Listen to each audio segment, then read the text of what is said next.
Bom, portanto, pensei que poderia, de facto, chamar esta participação aqui, diversidade e percursos biográficos, esta é uma letra mínima, tenho que olhar para lá, de jovens abandonantes em escolas regulares e em escolas alternativas. E isto faz parte de um projeto de investigação. Está-se a ouvir bem, não está? Não, quero estar de pé. Não, estou muito bem de pé. Não, muito obrigada. E esta comunicação eu faço também com os colegas Eunice Macedo e Sofia Santos, porque são elas que também têm estado a trabalhar muito intensamente comigo, particularmente nesta parte do projeto. E, portanto, é um projeto europeu, de que vou falar depois, e, portanto, esta diversidade na educação, eu vou trazê-la com os percursos biográficos de jovens abandonantes, ou de jovens em risco de abandono, porque é aqui que estamos nesta, e lá iremos, não é? Mas, portanto, exatamente o que eu pretenderia era explorar um pouco o conceito de diversidade naquilo que são as exceções para também o projeto, e que acho que são um estímulo para o projeto, para não ficarmos apenas na questão de um trabalho empírico, de lançar as entrevistas e os focos de grupos e tudo aquilo, e os surveys, etc., mas de facto de nos questionarmos de que forma é que as questões de diversidade nos interessam dentro do projeto. E, portanto, claro que vou falar ligeiramente, alguns slides vou dedicar ao projeto, mas brevemente, e, portanto, aqui também uma comunicação de responsabilidade social, de divulgar o projeto, de disseminar os resultados, não ficar apenas dentro para as equipas e para, enfim, as equipas também internacionais. E, portanto, ao compreender a diversidade neste estudo, por um lado, queria, obviamente, ouvir os jovens que estão em risco, e jovens abandonantes também, nas suas trajetórias educacionais, nas suas vozes, nas suas visões, que eventualmente são marginalizadas, embora muito deste conhecimento nós já o tenhamos de outros projetos, penso eu. E também na questão das medidas intra e extramuros. Bom, e o intra e extramuros de combate ao, portanto, ao abandono escolar precoce, e temos aí que nos, enfim, que nos entendermos do que, quando se está a utilizar, de facto, o ESL, não é? Portanto, o Early School Living e o abandono escolar precoce, não é? Portanto, e estas medidas intra e extramuros, é assim que o projeto chama, daquilo que são medidas nas escolas regulares, intramuros, e naquilo que são escolas alternativas, no extramuros. É assim que o projeto utiliza, e nós, de facto, é uma facilidade também para nós utilizarmos assim. Portanto, eu gostava aqui de chamar para já a Luísa Cortesão, que é uma especialista, obviamente, nas questões de diversidade, gostava de a chamar aqui, na medida em que ela um dia disse, num seminário, numa conferência, não me lembro, ela disse assim, eu prefiro falar de diversidade do que diferença. E aquilo ficou cá dentro a matutar. De vez em quando estou, eu uso muito a política da diferença, as questões da diferença, etc. E quando penso nas coisas, a Luísa falou das questões da diversidade em vez da diferença. E então, um destes dias conversei um bocadinho com ela, já a propósito exatamente desta presença aqui, e perguntei-lhe, porquê tu disseste aquilo exatamente? Nunca mais conversei contigo sobre isso. E, portanto, de facto, ela diz, bom, eu sinto que na hierarquia, aqui quando utilizamos o conceito de diferença, há aqui alguma coisa de hierarquia, as pessoas. Bom, penso que sim, que é exatamente isto, eu também pressupunha que era um pouco isto, porque há aqui uma ambiguidade quando usamos diferença, não é? E eu acho que é um texto da Avtar Bra, que é uma feminista socióloga e muito ligada às questões da diferença, que o texto dela está na net e, de facto, para mim também foi interessante lê-la, porque eu desconhecia este texto, já ouvi, mas conhecia, em que ela diz isto, não é? Quando nós assumimos diferença, de facto, as pessoas pensam nas questões da desigualdade, numa certa marginalização. Coitado, é diferente, não é? Aquela coisa que... Estava a pensar numa conversa com uma minha vizinha há poucos dias. De facto, é diferente, não é? Este diferente é um bocadinho menos, é uma minoridade. E as outras, quando falam de diferenças, estão a falar, obviamente, de reconhecimento de cultura, de reconhecimento de diferença, dos valores, do valor de formas democráticas, etc. E, portanto, digamos, esta possibilidade, não é, de que diversidade eventualmente tem esta forma comunicacional mais fácil, mais alargada, não é? Comunicar alargadamente essa variedade, essa pluralidade, assumir o reconhecimento de direitos de percursos culturais que eventualmente são distintos, que têm valor. Depois toda esta questão de cairmos no relativismo cultural, essa já é outra questão complicada. Também queria lembrar Basil Bernstein, porque o Basil Bernstein, para mim, nos anos 70, não é? Quando eu publico um texto que nós usamos muito na licenciatura particularmente, não é? E num texto em que faz a crítica da educação compensatória, não é? E que é um texto que eu acho muito interessante e que está numa coletânea que Stoller e Sacontala de Miranda e Sérgio Gácio traduziram no final dos anos 70, 80, mas tem este texto do Bernstein que nos anos 70 está a dizer isto. E eu acho que para mim é diversidade também, obviamente. No sentido em que ele está a dizer, bom, a cultura de professor, ele utiliza exatamente, podia ser melhor a cultura da pessoa docente. Mas, enfim, torna-se parte da consciência da criança, então a cultura da criança tem que estar na consciência da pessoa docente. E esta visão que ele tem, de facto, para mim traz as questões da diversidade, não é? Porque nos exige a nós docentes, e nós, pessoas da formação, de facto estarmos atentas às culturas e fazer essa tradução, não é? E essa articulação com essas culturas, não é? Para depois chegarmos, como ele queria, não é? Nesse reconhecimento, chegarmos aos dispositivos pedagógicos, não é? Que fazem esse ponto. Ele nunca deixou de pensar que havia conhecimentos universalistas e conhecimentos mais particularistas e, portanto, como alguém também influenciado pelo funcionalismo, sempre fez esta dicotomia. Mas dentro da dicotomia, mas também trouxe a classe social. E, portanto, essa dicotomia, essa diversidade para ele, parece-me bastante interessante para nos lembrarmos dela para este projeto. Obviamente, eu lembro-me dela e acho que é interessante. Depois, queria lembrar o Willis muito mais tarde, pelo Willis, não, um bocadinho mais tarde.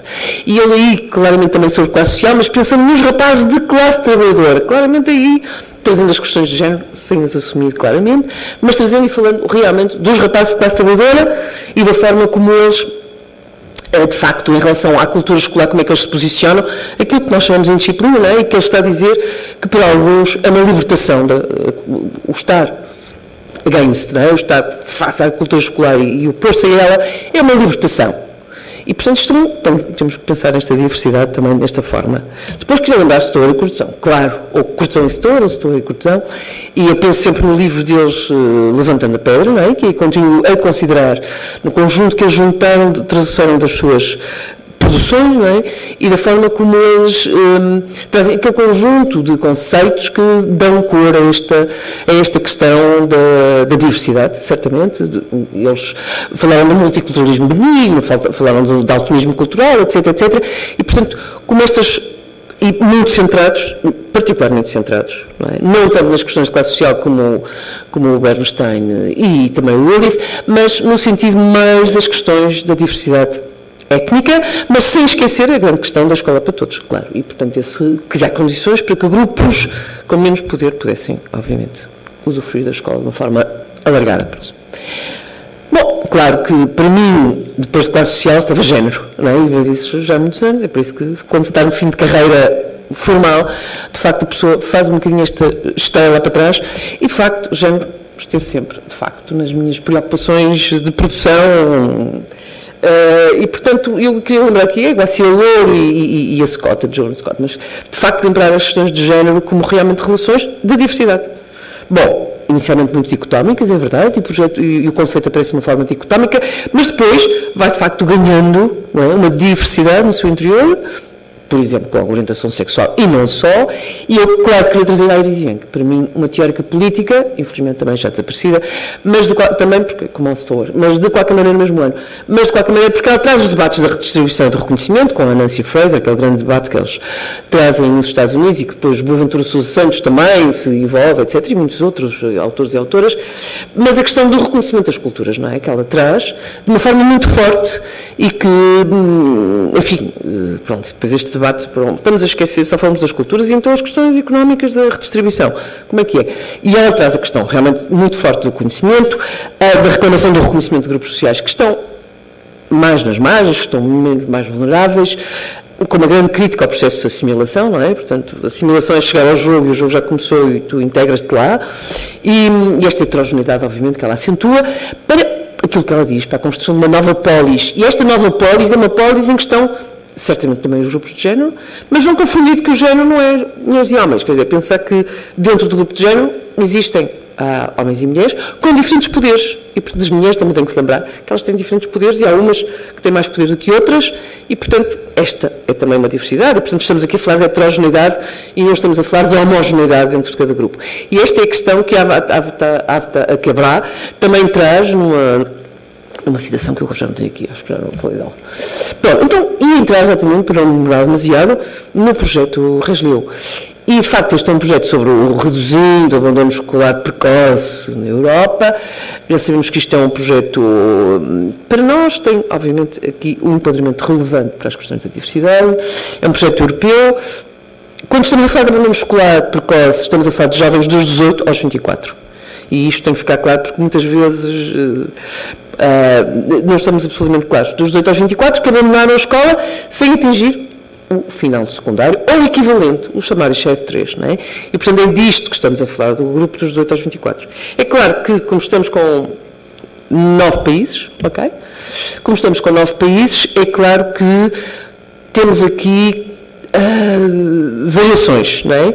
Porque de vez em quando confundimos isto com a escolaridade obrigatória, e isto quer dizer, tem relações com as questões da escolaridade obrigatória. A Espanha continua com a escolaridade obrigatória até aos 16 anos, por exemplo. A Inglaterra, quando o projeto começou, estava a pensar passar para os 18 anos, agora já não sei como é que as coisas estão, etc, etc. A Polónia tem os 18, penso que tem, já não sei. Mas muitos países de leste, olha, a Hungria ficou sem ar.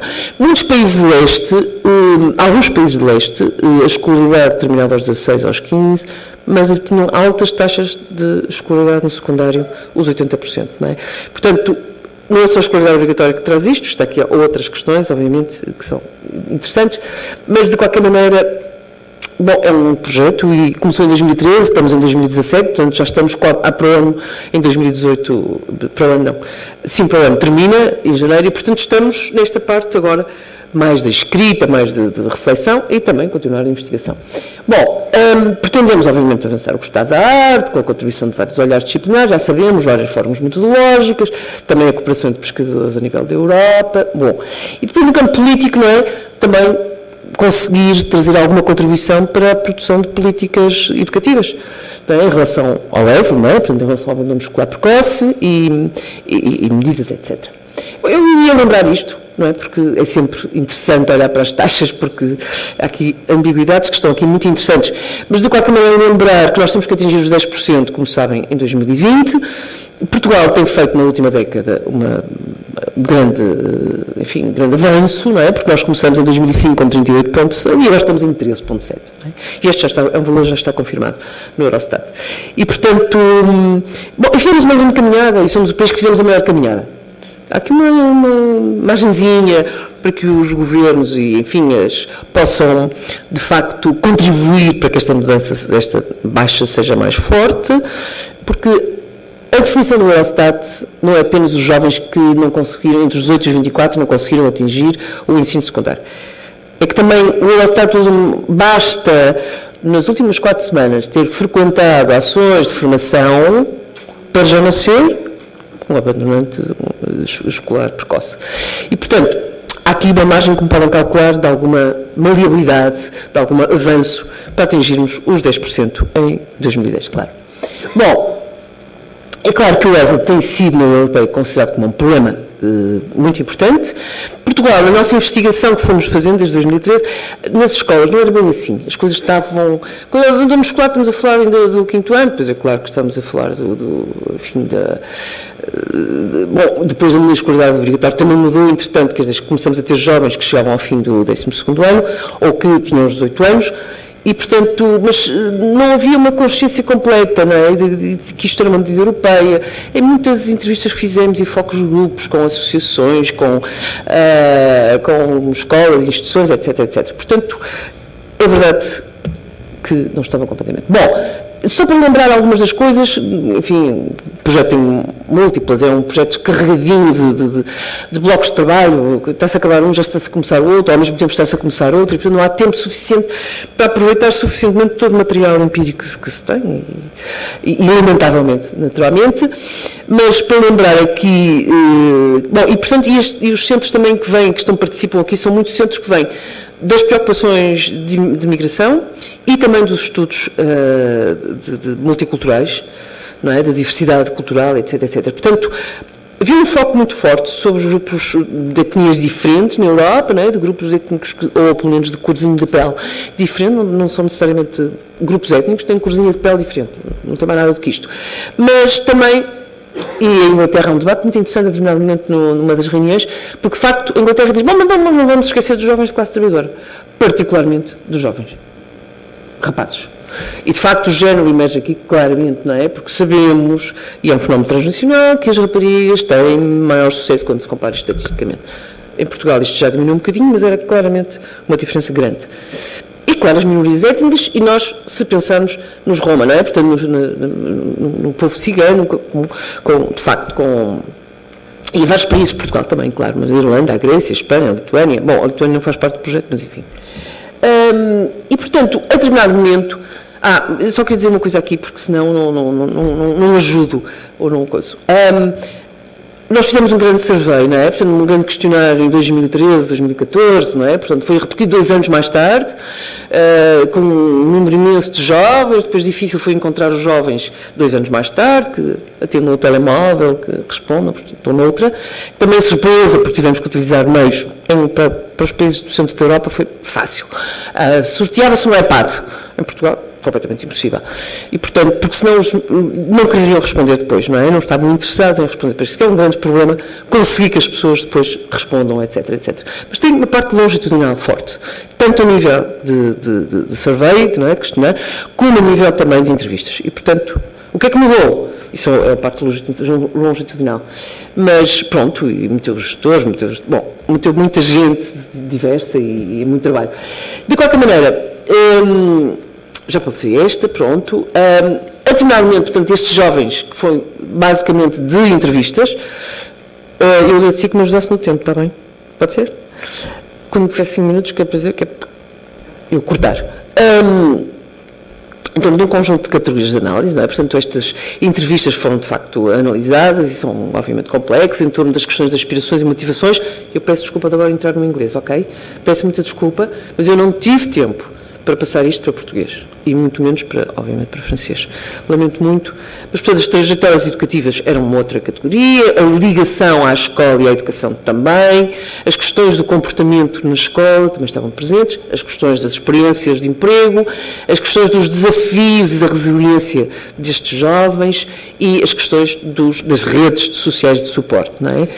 E, portanto, isto eram questões, eu nem pensar em apresentar agora aqui tudo, mas ia focar algumas que eventualmente. Mas estamos aqui a pensar nesta diversidade, porque, de facto, o que nós encontramos nestes grupos, porque temos aqueles que são dos intramuros, ok, portanto, das escolas regulares, os dos extramuros, que são de escolas alternativas, e aqui em escolas alternativas estamos, bom, como veremos, depois também aqueles que, de facto, abandonaram, que são os nem-nem, não é? Como hoje se diz em Portugal, os nem-nem, não é? Os NEET.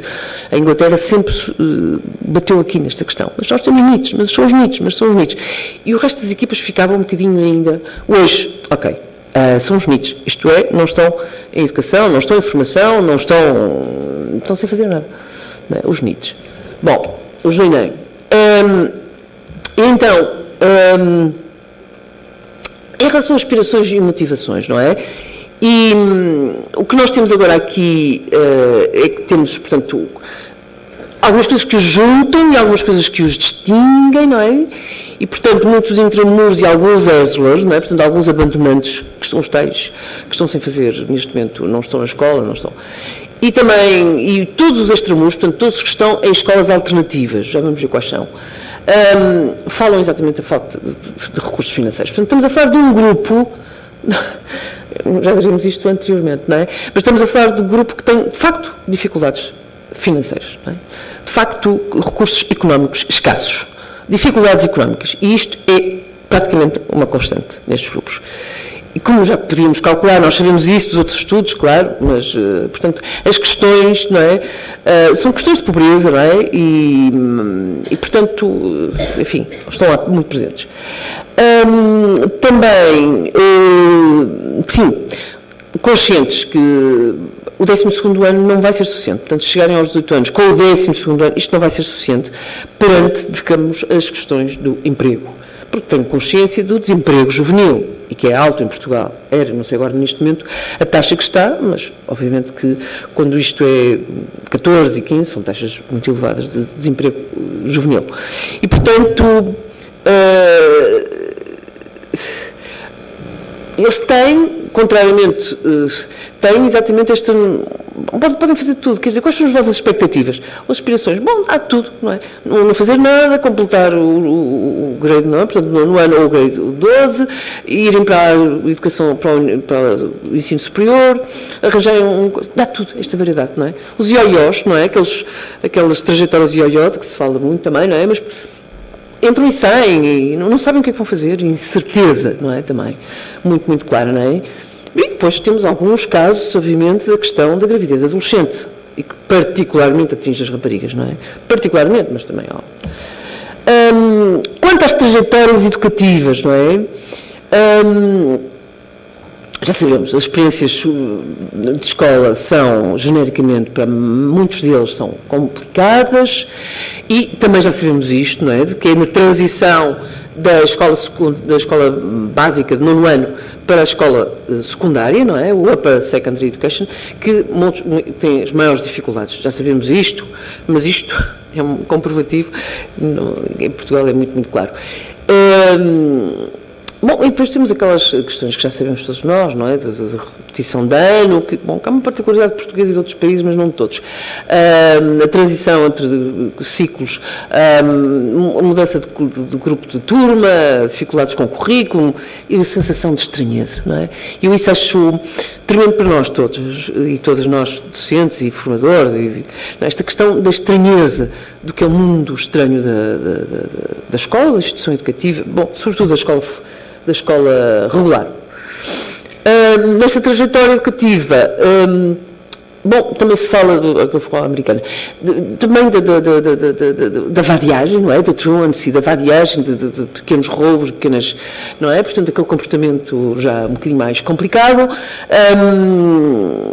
Depois, já foram nidos, não é? Portanto, já não estiveram na escola, não sei o quê, mas depois voltam, particularmente, e este é os extramuros, não é? Que falam disto. Os extramuros são talvez o grupo que fala de maior agrado de estarem em escolas alternativas. Por várias razões. Os ESLs, portanto, os abandonantes, não é? Não é só a questão do desinteresse, não é? Não é só a questão do desinteresse que os influenciou a deixar a escola. Quanto ao comportamento, bom, já falamos disto, não é? Portanto, não vou, senão depois não tenho tempo, mas os intramuros, não é um problema para os intramuros, não referem nisto, não é? A truancy, não é? Portanto, este comportamento desviante, diriam alguns, não é? Não é uma coisa que falem disto, não é? Os extra, aqueles que estão noutras, isso melhorou, porque estão nas aulas, não é? Portanto, nas alternative learning arenas, portanto, noutro tipo de escolas de aprendizagem, associações que fazem escolas, e nós encontramos algumas coisas interessantes também no Porto, não só aqui, mas também no Porto. E o chamado mau comportamento, não é? Os intramuros também não estão lá tanto, e os ESLers, sim, assumem, pois é, isso achei interessante, que os intramuros e os extramuros acham que os outros é que têm mau comportamento. Quando se lhes fala sobre isto, não são outros, os outros são coisas. Os ESLers assumem que o têm, que o tiveram, mas isto foi muito mais devido, de facto, à questão de conflito, de contextos de conflito e também ao bullying. Bom, a falta de participação, já sabemos isto, é uma coisa que nos tem sido muito trazido, não é? Sim, a preocupação com o desemprego, portanto, isto é uma constante de todas as preocupações que eles trazem, e, portanto, que condiciona, não é? Sim. As questões de opções de curso estão muito dentro dos intramuros, não é? Portanto, estrategicamente, o que é que eu vou fazer para arranjar emprego, não é? E pronto, e esta questão de os sonhos, porque determinadamente eu lembro-me de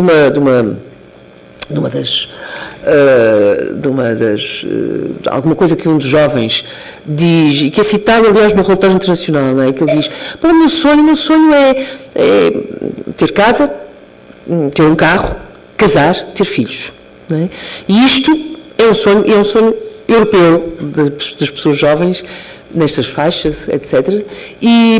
Mas que eles, particularmente os extramuros e os ESLs em particular, têm que diluir, o termo que está é mitigar os seus planos, não é?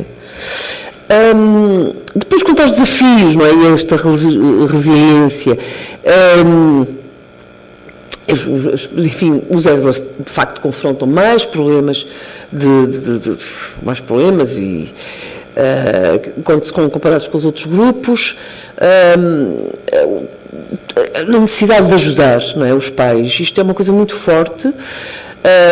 Alguns intramuros estão mais preocupados com as suas notas, claro, para terem uma bolsa, não é? Os extramuros levou-os, não é? Esta preocupação levou-os a deixar a escola, a procurar empregos, e nós sabemos que este procura de empregos naturalmente não resultou muitas vezes, não é? Os hustlers, interessantemente, não é surpreendentemente, que estão fora e depois olham para a escola e dizem: eu tenho que ir mesmo outra vez, eu tenho que voltar porque na escola eu talvez tenha outra possibilidade de arranjar, de facto, uma possibilidade de encontrar um emprego. Portanto, esta ligação entre a escola e o emprego está constantemente muito presente, e o próprio projeto tem essa preocupação, a própria Europa, não é? Portanto, todos os documentos são muito preocupados sempre com esta questão da articulação entre a escola e uma articulação que nós sabemos que é discutível, mas que é está muito presente nos documentos europeus. Bom, eu vou avançar. Vou avançar agora aqui, de qualquer maneira, e gostava de falar também um pouco das redes sociais que os apoiam, não é? E para todos os participantes a questão da família, não é? A questão da família, ou então de outros que estão próximos, não é? Mas, de facto, sempre este suporte, que é qualquer coisa considerado muito interessante, que eles falam, não é? Também o grupo de pares, não é? Mesmo quando os pais têm uma formação menor, não é? de menos qualificada do ponto de vista educacional, escolar, recorrem, mesmo assim, pedem ajuda, hoje em dia, ou pelo menos há 2 anos atrás, a professores, a investigadores e psicólogos. Portanto, isto é dito também pelos próprios pai ou mãe que foram entrevistados, não é? Mas isto são, enfim... Bom, e há quem esteja, obviamente, sozinho e isolado. Bom, eu gostava de entrar agora nas medidas, porque penso que já tenho pouco tempo, não? 5 minutos? 10 minutos? 10, que sorte. Bom, então, eu gostava de falar um bocadinho das medidas. Há uma preocupação neste projeto, e que está definida desde o início, que há medidas de combate que temos que encontrar, e que essas medidas podem ser medidas de prevenção, porque são mais de detectar, não é? Isto foi uma grande discussão também nas equipas. As medidas de intervenção, não é? Reforçar essa qualidade na própria escola, na própria instituição escolar, e as medidas de compensação, e aqui entram muito essas tais instituições que, de facto, recebem jovens que nem sempre foram muito felizes na escola e, portanto, utilizam eventualmente outras formas de educação e de projetos, etc. E é interessante descobrir isto, portanto, é mesmo interessante descobrir isto. Embora a gente gostasse de encontrar outras coisas muito mais abertas.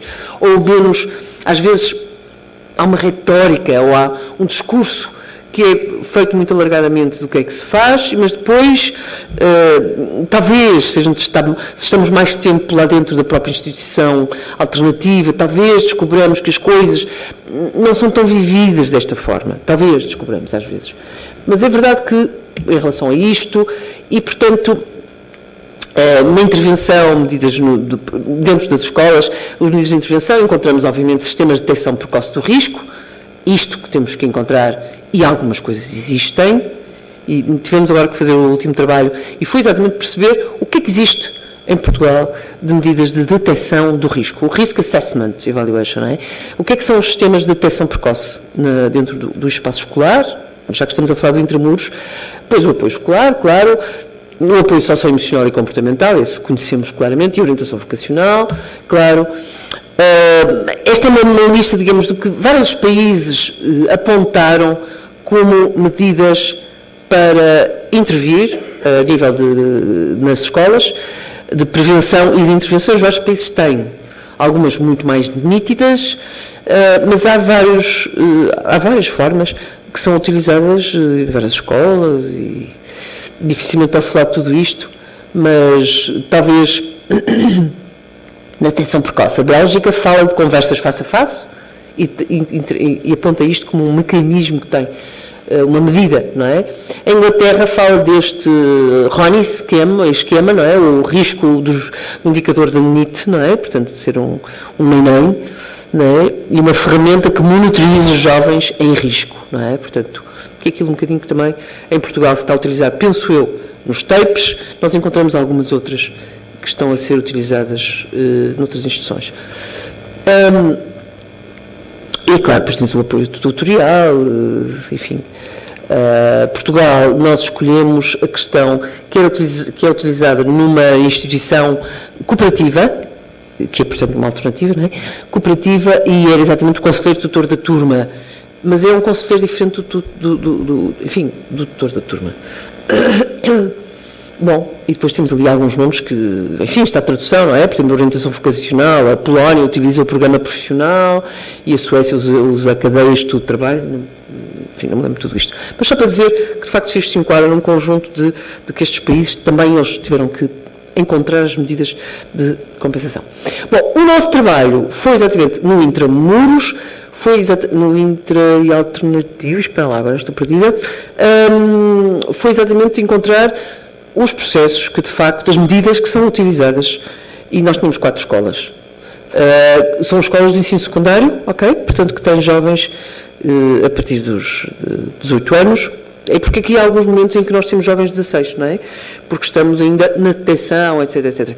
Mas depois, quando fazemos as entrevistas, etc, é tudo a partir daqueles que estão no correspondente, ou no 10º ano, ou 2 anos mais tarde no 12º, ou, se for o 11º, mais tarde, já fora da escola. E, portanto, tínhamos 4 escolas.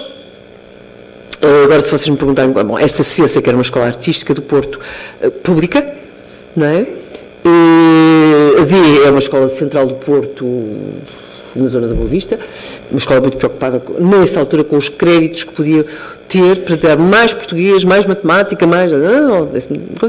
Aquela escola B, já não lembro muito bem. A escola B, sim, é uma escola considerada nas margens, agora tem tido muito foco de televisivo, pelo menos teve lá o Presidente da República, mas de qualquer maneira tem um provedor é pena que seja do aluno, mas do estudante, bem, e portanto tem de facto uma pessoa provedora, e depois esta tem exatamente um processo de diferenciação pedagógica. E portanto, escolas em que existem de facto medidas de intervenção para que possam atuar nestes momentos. 3 minutos? Depois, nos extramuros, de facto, o estágio em contexto de trabalho, a inovação pedagógica, as estratégias de reintegração educativa, aqui, nesta cooperativa, uma metodologia de qualidade, não é? Ferramentas para o trabalho cooperativo, que podem levar à criação de trabalho autónomo não dependente, aqueles cursos de aprendizagem que nós conhecemos, estão dependentes do Ministério do Trabalho e que, de facto, fornecem um conjunto de cursos muito aplicados e com presença no trabalho. A especialização artística, isto é uma escola de segunda oportunidade, é a única que existe no país, para já, que eu saiba, ou pelo menos, talvez seja, ou foi a única, e, portanto, utilizam muito as artes. E aquela, uma escola de formação profissional, penso eu, e com garantia de inserção laboral, porque oferecem cursos que têm já uma articulação. Bom, e portanto eu queria, digamos, dizer em geral que nós temos aqui, em relação a estas medidas, diferentes interpretações, porque as pessoas diretoras são muito entusiastas, de facto, em relação àquilo que estão a fazer e, portanto, apresentam, de facto, de forma... Os docentes, as pessoas docentes, estão conscientes das medidas, mas nem sempre das suas finalidades e, portanto, há aqui, de facto, um trabalho a fazer também com as pessoas docentes. E os pais e jovens são os menos conscientes que existem medidas na escola, embora estejam envolvidos nelas, não é? E, de facto, há metodologias mais criativas, escolas regulares, etc. Vou avançar um bocadinho, senão não tenho tempo para aquilo que eu queria, que é lembrar as acessões diferentes de diversidade, claro, que há aqui uma ligação do Resleu com as questões da diversidade e que estamos aqui a falar com jovens em risco e que pretende compreender esta diversidade de projetos, esta heterogeneidade, apesar de nós dizermos abandonantes, jovens em risco, etc., mas a heterogeneidade do que está aqui é, de facto, interessante. A desafetação da escola, é claro que é um contexto que nos interessa aqui a nível do institucional e do macro, da crise, não é? Portanto, são 2 contextos que estão aqui, obviamente, muito fortes e também, obviamente, esta tentativa de dar visibilidade. Claro que precisamos de maior complementaridade, toda a questão da rede entre instituições diferentes que podem, obviamente, participar com as instituições educativas e as instituições fora enfim, da escola regular. Parece-me que é, obviamente, importante. E esta escuta de jovens, não é? É um elemento também que nós consideramos crucial para a mudança de políticas educativas e de mudança educacional. Muito obrigada e, portanto, obrigado.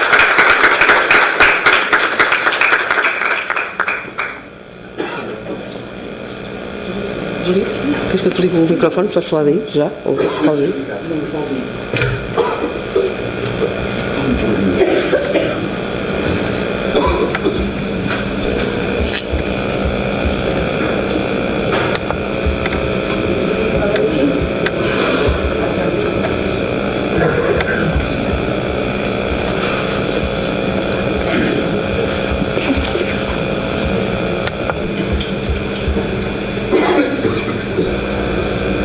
Obrigado.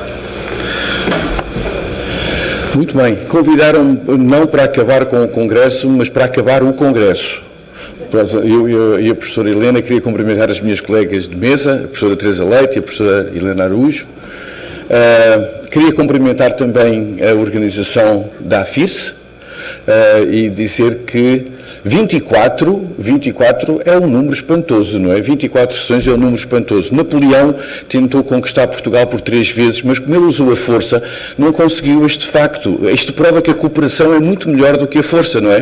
Porque Napoleão 3 vezes não teve sucesso, mas a AFIRSE, com cooperação, teve sucesso 24 vezes. Fantástico. Muito obrigado e queria agradecer o convite também por estar aqui. Queria cumprimentar os meus colegas portugueses e também os colegas brasileiros. Eu sei que há sempre nestes congressos, ultimamente temos muitas pessoas do Brasil, que é fantástico, e queria lhes dizer que o tempo em Portugal não é tão mau assim. E no dia 6, 7 e 8 de julho vamos ter um tempo fantástico e um grande congresso sobre inclusão em Portugal, que estão desde já convidados para virem.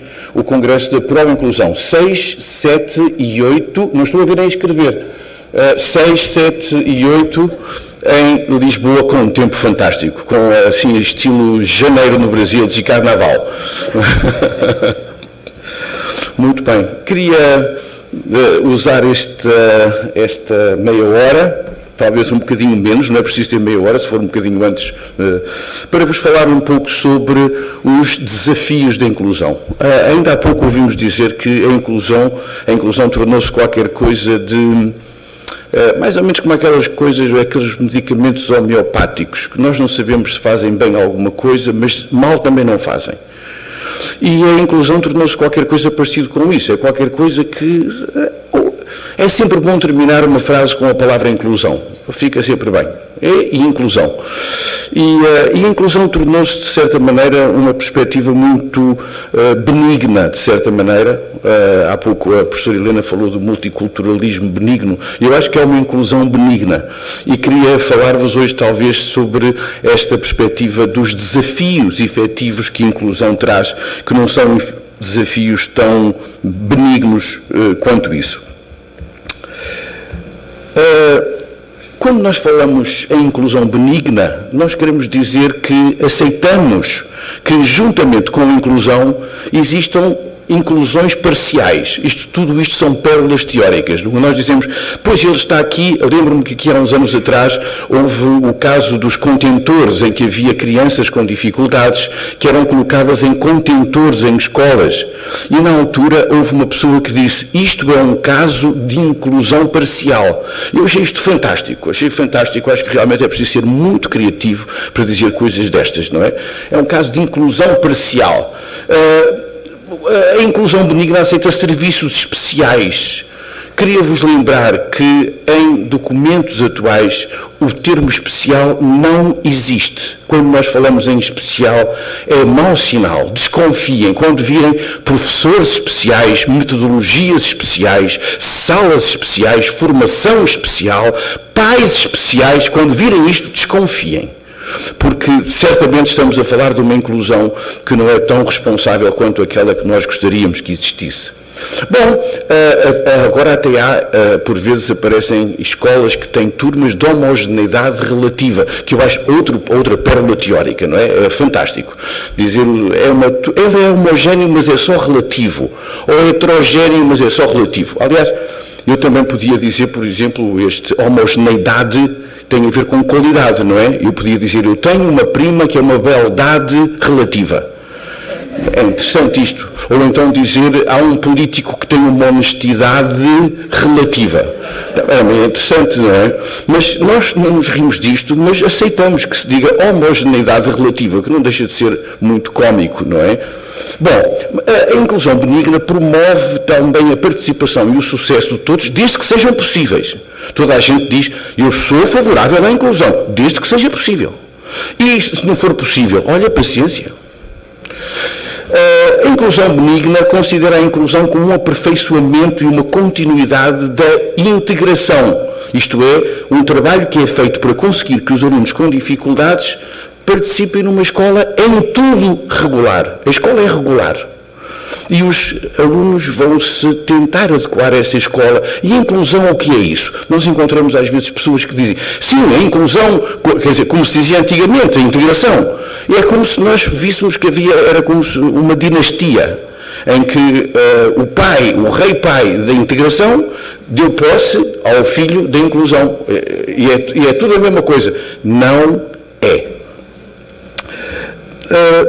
Nós talvez gostássemos de dizer o que não é inclusão. Eu já disse tantas vezes o que é inclusão que eu preferia dizer-vos o que não é inclusão. Inclusão não é colocar alunos com dificuldades em escolas que não mudaram ou não estão dispostas a mudar nada.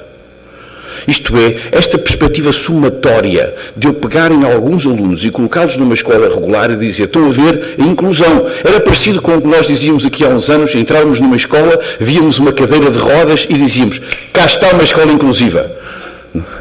As cadeiras de rodas não têm nada a ver com a inclusão. É uma coisa que serve para outros contextos, não é? E portanto, nós temos esta ideia de, por vezes, colocar alunos em escolas que não mudaram nada. As escolas continuam como estão, isso já é inclusão.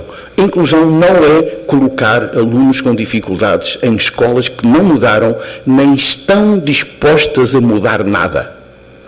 Segunda questão, a inclusão não é criar serviços especiais e à parte. É criar serviços, hoje em dia nós utilizamos o termo adequado, o termo adaptado, e não o termo especial, não é? Se eu mandar fazer uns sapatos para mim que sejam especiais, mais ninguém os vai conseguir calçar. Mas se eu pegar numa linha outono e inverno e mandar adequar esse sapato para mim, o sapato continua a ser um sapato que pertence à linha outono e inverno e que muitas pessoas os podem continuar a calçar. Mas se o sapato for especial, só funciona para mim. E, portanto, é muito importante nós passarmos desta cultura do que é especial para uma cultura que é adequada, adaptada e como se fosse uma adaptação, uma adequação de recursos para pessoas com dificuldades. A inclusão não é tornar a aprendizagem um trabalho ocupacional e divergente do currículo. Muitas vezes nós ficamos muito entusiasmados pelo facto de alunos com dificuldades estarem ocupados na escola. Como quem dizem, pronto, estão a fazer isto, não estão a fazer disparates. Já é bom eles estarem ocupados. A função da escola não é ocupar crianças, é educar crianças. Portanto, nós temos que rejeitar a inclusão, rejeita a perspectiva da ocupação. Muitas vezes nós vemos meninos que estão na escola, uns estão a aprender inglês e os outros estão a pintar as orelhas do Donald, não é do Trump, do Donald do pato, do pato. Estão a pintar as orelhas do pato Donald. Também podiam pintar as orelhas do pato Donald, pensando melhor. Bom, do pato Donald. Isso não é inclusão. Isso não é inclusão. A inclusão é participar, é estar implicado nos objetivos que estão a ser desenvolvidos na sala de aula.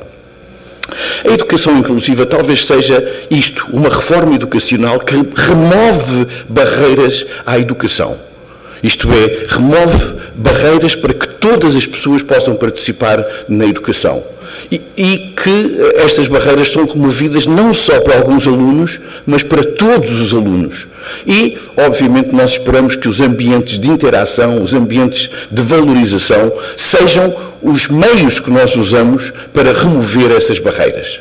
Isto é, queremos que a interação e a valorização sejam os instrumentos que nós usamos para que as pessoas não tenham que se defrontar, para além de tudo todos os problemas que muitas vezes têm, ainda com barreiras à aprendizagem. É bem interessante este conceito, e era um conceito que valia a pena nós desenvolvermos mais nas nossas escolas, o conceito de barreiras à aprendizagem. Como é que a escola, pelo seu ethos, pelo seu pathos, pela sua forma de organização, constrói tantas vezes barreiras à aprendizagem que são barreiras absolutamente inúteis para a aprendizagem e são absolutamente fatais para o sucesso.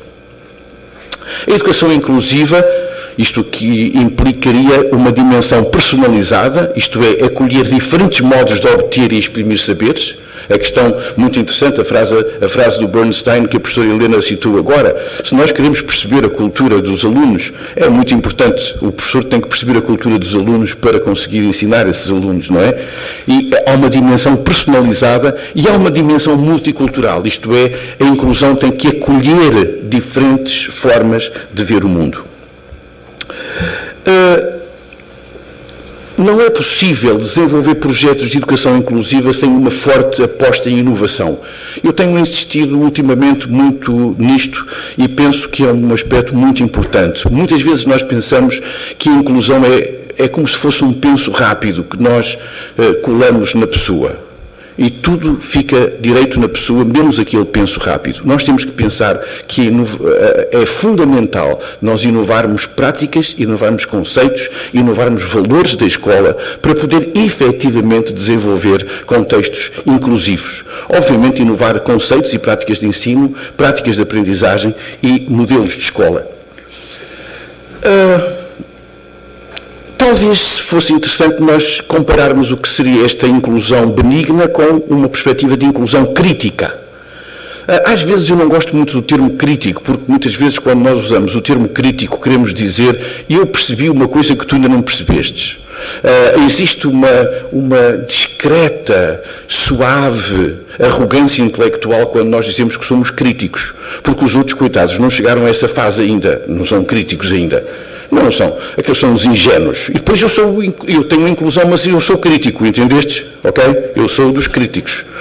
E eu não gosto muitas vezes desta posição um bocadinho arrogante de falar da perspectiva crítica como se as outras pessoas simplesmente fossem analfabetos reflexivos.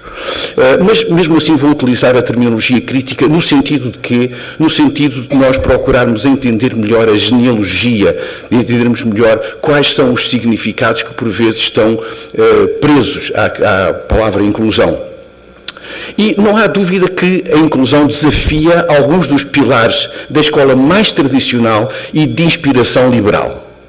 Quando nós pensamos como é que a escola se desenvolveu, ela desenvolveu-se realmente com pilares muito ligados a uma perspectiva de liberdade e responsabilidade como valores absolutos e pessoais. É muito interessante. Hoje em dia, quando uma pessoa, e a professora Helena Araújo conhece isso bem, não é? Quando uma pessoa abandona a escola, 9 de cada 10 estrelas de cinema vão dizer que foi por culpa dele. Não, foi por culpa dele. São pessoas que não têm... Porquê? Porque ele tem liberdade. Ele pode ficar na escola ou pode não ficar. E a responsabilidade? Eles não têm responsabilidade. E tudo se situa na pessoa. A perspectiva neoliberal sobre a educação é muito forte nesta questão de atribuir à pessoa responsabilidades e uma liberdade que ele não tem instrumentos para desenvolver. Isto é, nós damos, sim senhor, o senhor tem toda a liberdade. O senhor tem a liberdade de ser burro. O senhor tem a liberdade de ser absolutamente irrelevante. O senhor tem a liberdade de ficar desempregado. O senhor tem essa liberdade toda. Aproveite-a, homem. Aproveite. É uma ótima liberdade que você tem. Porque a responsabilidade é sua. E quando nós pensamos na questão da inclusão, a inclusão vai muito ao contrário disto. No sentido em que nós na inclusão procuramos precocemente e competentemente fornecer instrumentos que fundamentem a liberdade e a responsabilidade da pessoa. E aqui a inclusão tem uma linha diferente, muda de linha em relação à perspectiva neoliberal.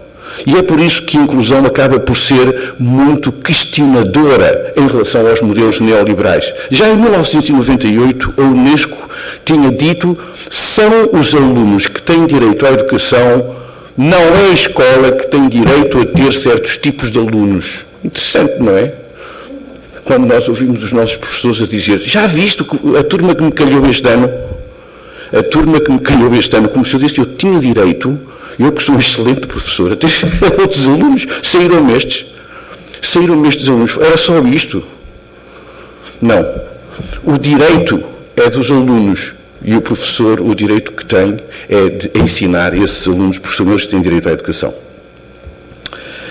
Talvez nós pudéssemos pensar em 5 aspectos que eu penso que os modelos inclusivos são claramente incompatíveis com uma escola tradicional. O primeiro seria este, é que a inclusão desafia a ideia dominante de currículo.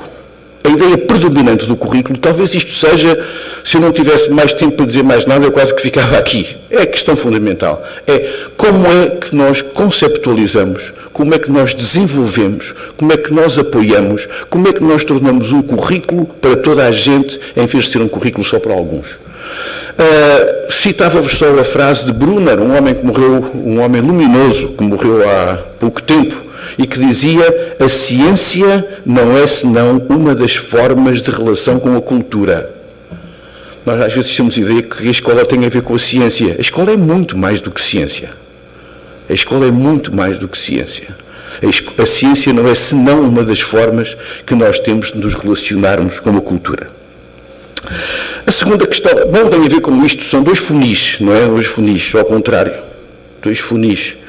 E por vezes nós vemos que em relação ao currículo dá a ideia que nós estamos a ver isto ao contrário, não é? Imaginem que o aluno está aqui do lado de baixo, do lado das cadeiras, e está a olhar para o funil do vosso lado esquerdo, e ele está a olhar para o mundo, não é? Ele olha para o mundo, o funil abre-lhe o mundo.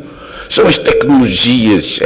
Quando eu tenho algum problema, pergunto sempre à minha filha se ela me pode resolver os assuntos. Ela diz sempre: oh pai, como se eu fosse um caso perdido. Oh pai. Porque ela está ali a espreitar para o mundo, a abrir o mundo todo e a perceber o que é que se passa no mundo, não é?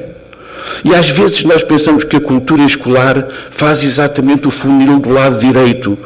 Eles pegam naquele mundo todo e lá em cima estão objetivos, metas, avaliações, exames, provas e isto.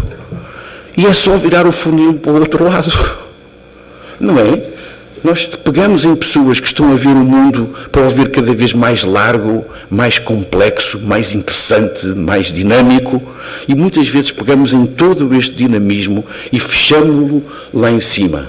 E acho que isto que é uma questão curricular importante para nós conseguirmos olhar para a escola. A segunda questão é que a inclusão desafia a ideia que a escola tradicional serve todos.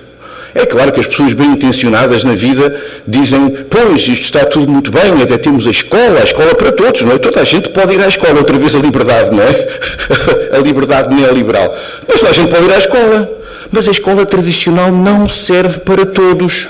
Não serve para todos. E aqui podíamos ir buscar todo o arsenal da sociologia da educação, que há muitos anos nos explicou que esta coisa não diz a bota com a perdigota.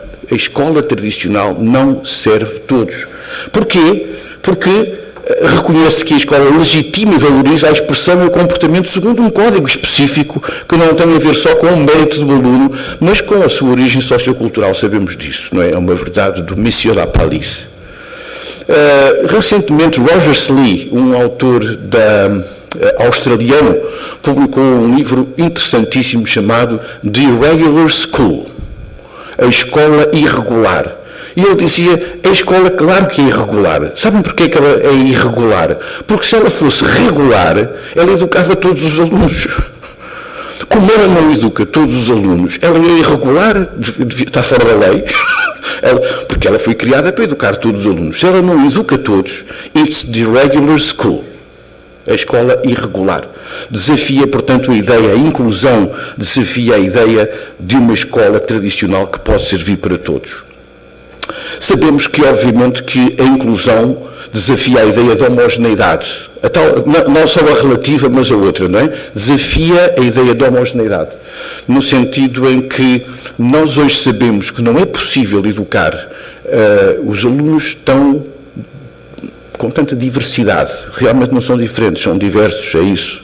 com tanta diversidade, com tantas culturas diferentes, se nós não tivermos atenção a formas de motivação, formas de representação e formas de expressão do conhecimento que sejam diferentes, que sejam diferenciadas no sentido de poder chegar a todos os alunos.